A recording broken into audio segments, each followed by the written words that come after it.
थाने में दरोगा जी से एसपी से सबसे बात करती हूँ, सब लोग यही कहते हैं कि पता कर रहे हैं, मिल जाएगा, ढूंढ रहे हैं, हम लोग प्रयास कर रहे हैं। एक सास की सेवा कर नहीं पाई और आज आई हो कह रही हूँ कि ये मेरा घर है। मेरा हस्बैंड भी वहीं पे जाके बेचारा फंस गया। वो लोग ऐसे मैं अपने बच्चे के बिना रहूंगी। 14 महीने का बच्चा, बताइए आज 15-20 दिन से मैं कैसे हूँ उसके बगैर। वो छोटा सा बच्चा है, अभी पैर चल भी नहीं पाता था।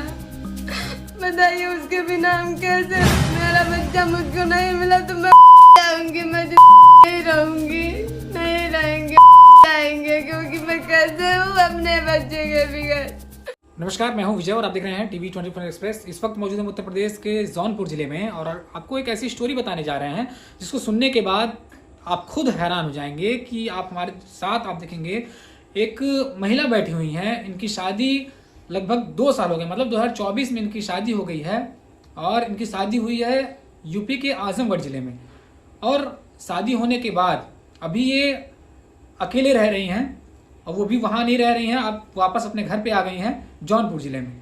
और उसका बड़ा कारण ये रहा है, इन्होंने बताया है कि इनके घर से कुछ विवाद चल रहा है और इनके पति अभी इनके पास नहीं है। इनका एक बच्चा था, वो भी इनके पास नहीं है। कैसे क्या घटना हुई थी, क्या इनके साथ हुआ, ये पूरी तरीके से परेशान है। थानों का चक्कर लगा करके एसपी को भी इन्होंने अपना प्रार्थना पत्र दिया, लेकिन अभी तक इनकी कोई सुनवाई नहीं हुई है।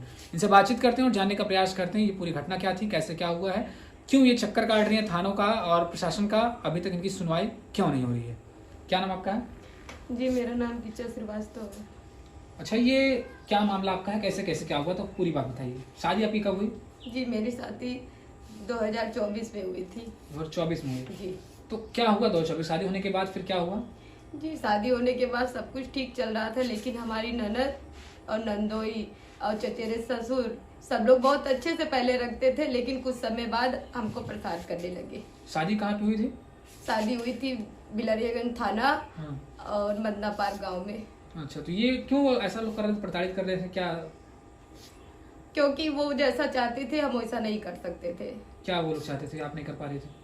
अब ये जो हमारी सास है, जितना उनकी बेटी बताती थी उतना वो करती थी और वो आपको इसलिए प्रताड़ित करती थी। वो चाहती थी मैं उनके हिसाब से रहूं और वो चाहती थी जैसा वो कहे वैसा हम करें। बट ये कैसे हो सकता है? तो क्या वो लोग कह रहे थे, मतलब ऐसा क्या कह रहे थे कि आप नहीं कर रही थी? जी, वो बोल रहे थे कि सही से नहीं तुम रहती हो, ये ऐसा करती हो, परेशान करते थे हमेशा। हमारे वो नंदोई हैं, वो हमको बहुत परेशान करते थे, इसलिए हमारे हस्बैंड और बच्चे सहित हम लोग बाहर रहने लगे थे। कहाँ रह रहे थे आप लोग?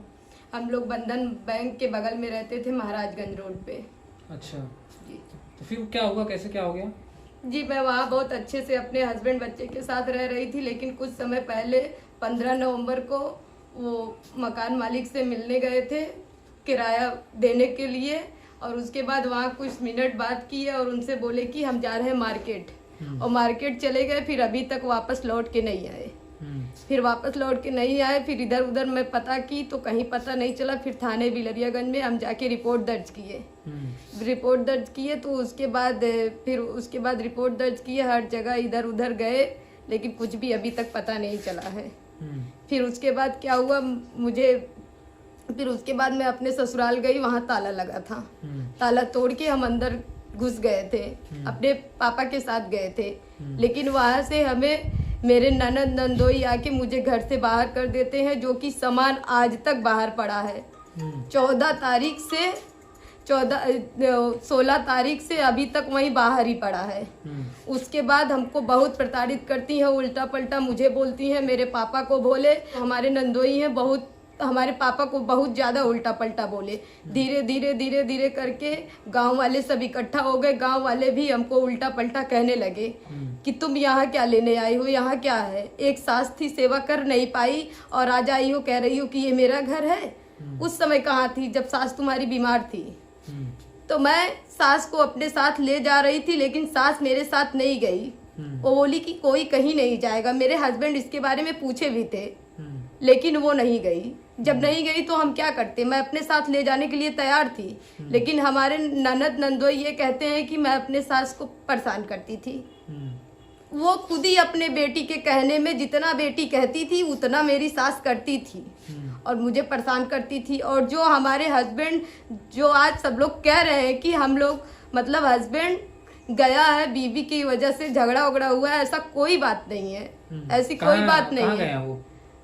वो हमारे ननद नंदोई और चचेरे ससुर मिल के बंधक बना के उनको रखे। मेरा 14 महीने का बच्चा, बताइए आज 15-20 दिन से मैं कैसे हूँ उसके बगैर। और वो कह रहे हैं कोई भी पुलिस या कोई और जा रहा है तो साफ साफ बोल रहे हैं कि हम नहीं जानते, वो लोग किराए के मकान में रहते होंगे, ये कुछ बोली होगी इसीलिए वो घर छोड़ के वो बच्चा लेके चले गए कहीं। और हमारा भाई, ये जो आप कह रहे हैं बंधक बनाए होंगे जी, ये तो आप बड़ा आरोप लगा रहे हैं उन लोगों पर, क्योंकि ये बंधक बनाना ये कोई आम वैसा कोई खेल है नहीं कि बंधक कैसे आपको पता ये लोग बंधक बना दिए हैं? क्योंकि हमें जब वो प्रताड़ित करते थे, जब घर से बाहर बेघर कर दिए, जब हम लोग किराए के मकान में रहने लगे थे, तो इसका कारण कौन हो सकता है? वही लोग तो हुए। हमारे बच्चे और हस्बैंड को गायब करने का उन्हीं का अधिकार है, और कौन करेगा? और इनसे कोई जाति दुश्मनी भी नहीं थी। मेरे हस्बैंड बहुत अच्छे इंसान थे, उनकी कोई गलती नहीं है।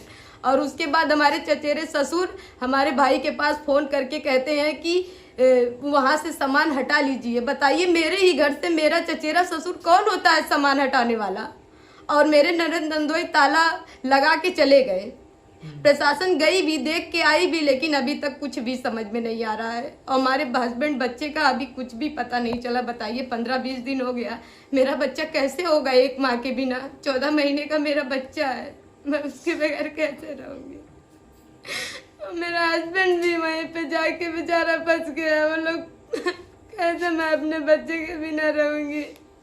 बहुत छोटा सा बच्चा है, अभी पैर चल भी नहीं पाता था। बताइए, उसके बिना हम कैसे रहें? मैं थाने में दरोगा जी से, एसपी से सबसे बात करती हूँ, सब लोग यही कहते हैं कि पता कर रहे हैं, मिल जाएगा मिल जाएगा, ढूंढ रहे हैं, हम लोग प्रयास कर रहे हैं, यही सुनने को मिलता है और बाकी कोई जानकारी नहीं मिलती है। हम कब से कह रहे हैं इन्हीं लोगों को बैठा के रखिए, मेरा बच्चा मिल जाएगा, इन्हीं लोगों के पास है मेरा हस्बैंड बच्चा, लेकिन कोई कुछ नहीं कर रहा है। मैं क्या करूं? मेरा इतना छोटा सा बच्चा है, मैं उसके बगैर कैसे रहूंगी? उसको नहीं मिला तो मैं जाऊंगी, मैं नहीं रहूंगी, नहीं रहेंगे, क्योंकि मैं कैसे हूँ अपने बच्चे के बगैर? हम इधर उधर दर दर की ठोकरें खा रहे। मुझे वहां से भी घर से बाहर निकाल दिया गया, मेरे ननद नंदोई मुझे निकाल दिए। वहां से अगर हम भागे नहीं होते तो मरवा भी देते हमको। बताइए, मैं क्या करूं, क्या करूं? मेरा बच्चा। क्या नाम आपका है? संजय कुमार श्रीवास्तव, ग्राम सुल्तानपुर घुघरी। आप ये लड़की जो थी इनके पिता हैं? इनके पिता हैं।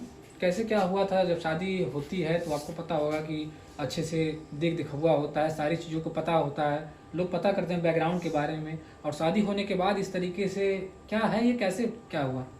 ऐसा है कि रिलेटिव हमारे वहाँ हैं एक, उनको हम गए वहाँ पे, वो हमको दिखाए, हमको सब पसंद आया, बात भी किए, हर चीज़ हमें पसंद आया। अब ये कुछ ऐसी चीज़ें होती हैं जो घर में सबको नहीं पता होती, सामाजिक दायरे के अंदर में। बाहर से तो हम सब कुछ पता कर लिए, लेकिन हर फैमिली का बैकग्राउंड नहीं पता चल सका इतनी अच्छी तरह से, और इसलिए हमने तो शादी कर दिया। उसके बाद मेरी बच्ची गई वहाँ, प्रताड़ित तो हो रही थी, सूचना भी मिल रही थी। हमने फिर भी कहा चलिए बेटी है, थोड़ा बहुत परेशानी झेल के वहाँ रह जाएगी, लेकिन नहीं रह पाई। अंततः ऐसा हुआ कि